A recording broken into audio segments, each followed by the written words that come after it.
స్వతంత్ర ప్రతిపత్తి ఉన్న దానికి, but controlled by the central government దానికి సంబంధించి. ఈవెన్ దో వాళ్ళన్ని చెక్ చేసుకున్న తర్వాత మాత్రమే దీన్ని ప్రకటన చేశారు. వాళ్ళు స్పష్టంగా వాళ్ళు ఇచ్చిన నివేదికలో మీకు పామాయిల్ శాతం ఎంతున్నది, పత్తి గింజల యొక్క శాతం ఎంతున్నది, చేప నూనె శాతం ఎంతున్నది, అట్లాగే పందికి సంబంధించినటువంటి ఆ శాతం ఎంతున్నది వాళ్ళు ఇచ్చారు, స్పష్టంగా ఇచ్చారు. ఇంకా అంతకంటే స్పష్టంగా ఏముంటుంది?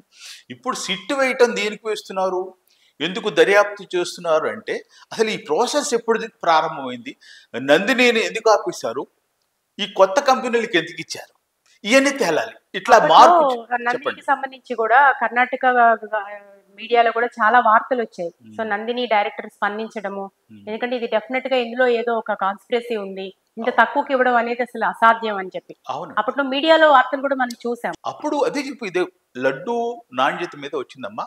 దీనికి సంబంధించి వచ్చినప్పుడు వాసన, మనకు యాక్చువల్గా లడ్డు తీసుకొస్తే ఇల్లంతా వాసన వస్తుంది.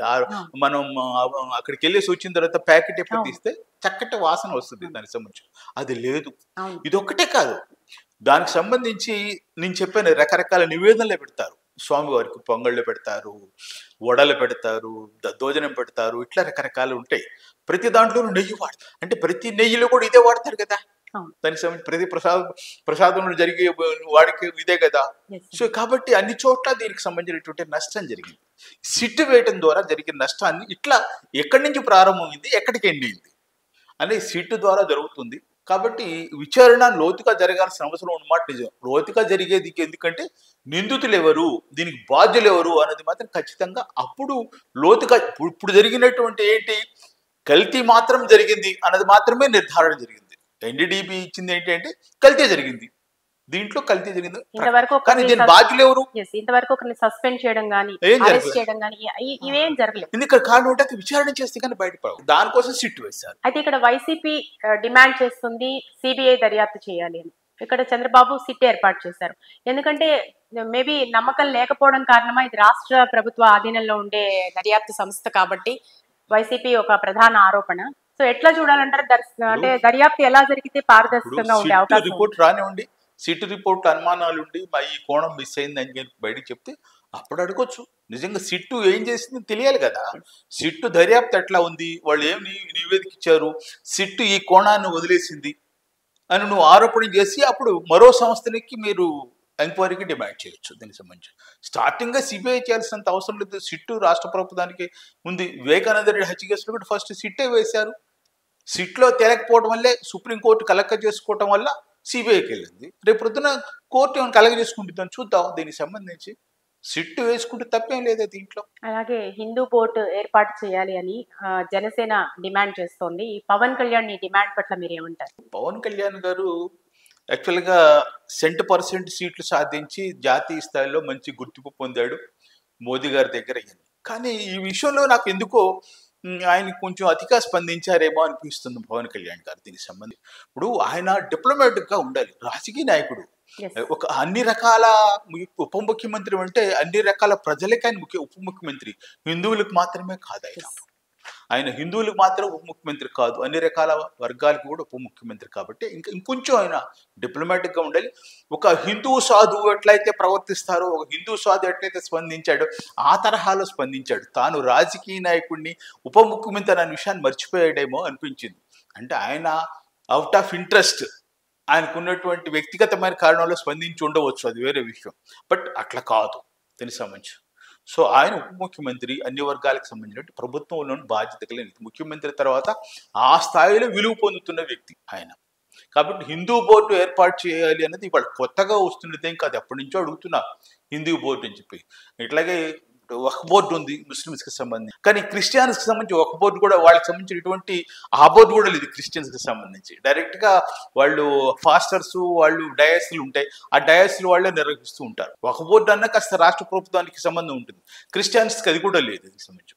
సో కాబట్టి ఎప్పటి నుంచో మీరు ఏం చూస్తున్నారంటే హిందువులకు సంబంధించి ఆలయాలన్నీ కూడా ప్రభుత్వానికి సంబంధం లేదు, ఆ పాలనా వ్యవహారాలని కూడా హిందువులకు సంబంధించినటువంటి ప్రధాన వ్యక్తులకు ఇవ్వాలని చెప్పేసి వాళ్ళు చెప్తున్నారు. హిందూ బోర్డు ఏర్పాటు చేస్తే మంచిదే, కానీ హిందూ బోర్డు ఏర్పాటు చేయాలంటే కొన్ని పద్ధతులు ఉంటాయి, అవన్నీ పాటించాలి. దానికి సంబంధించి ఇందాక అనుకున్నట్టుగా మనం హిందూ ఒకటే కాదు, మంది లౌకిక భారతదేశం మంది, ఇక్కడ హిందువులు ఉన్నారు, బుద్ధిస్టులు ఉన్నారు, జైనులు ఉన్నారు, క్రిస్టియన్స్ ఉన్నారు, మైనారిటీస్ చాలా మంది ఉన్నారు.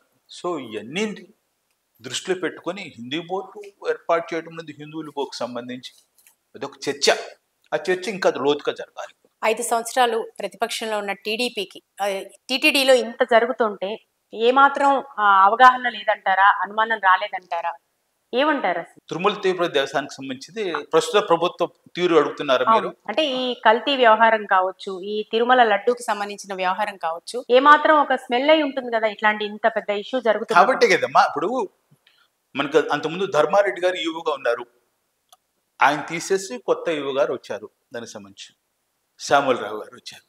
ఆయన వచ్చిన తర్వాతనే కదా ఆయన చెక్ చేస్తున్నాడు. అప్పటికే భక్తులు చాలా మంది ఆహారం బాగలేదు, లడ్డు బాగలేదు అని చెప్తున్నారు. ఆయనకు అనుమానం వచ్చి వచ్చిన ట్యాంకర్లో శాంపిల్ తీసి చెక్ చేస్తాడు. ఆయనకి వ్యక్తిగతంగా అనుమానం వచ్చింది, దీంట్లో అయితే తేడా ఉన్నది, కమ్మటి వాసన రావట్లేదు అని అనుమానం వచ్చి 4 ట్యాంకర్లకి సంబంధించి కొంత తీసుకొని ఆయన ఏం చేశాడు, అక్కడ పంపించాడు. అంటే వాళ్ళు స్పందించబట్టే కదా.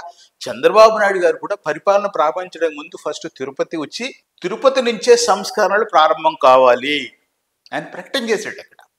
అప్పటికే భక్తులు చాలా మంది భోజనానికి సంబంధించి చాలా మంది ఇవో ఇటువంటి భోజనం తింటారా అని చెప్పి సారా ఉన్నటువంటి ధర్మారెడ్డి ప్రశ్నించారు. భక్తులు భోజనం పెడుతూ ఉంటే అక్కడ ఉన్నటువంటి సాంబార్ అన్నం కానివ్వండి, పెట్టిన రైస్ కానీ క్వాలిటీ లేకపోవడం, ఇవన్నీ కూడా ప్రస్తావించారు. ఇవన్నీ కూడా మీడియాలో వచ్చిన వ్యవహారాలు. కాబట్టి ఆ సంస్కరణ అనేది తిరుపతి నుంచే ప్రారంభం కావాలనేది చంద్రబాబు నాయుడు గారు ప్రకటన చేశారు. కాబట్టి వాళ్ళు గుర్తించారు కాబట్టి 100 రోజుల లోపు ఇవన్నీ జరిగింది. సో కేవలం డబ్బు కోసమే ఈ అన్యాయం కనుక టీటీడీ దిగి ఉంది అనుకుంటే కనుక అసలు మొత్తం మీద ఇంకా ఎన్ని ఆర్థిక నేరాలు చేసి ఉంటుందో అనే అనుమానం కూడా ప్రజల్లో లేకపోలేదు, భయం కూడా లేకపోలేదు.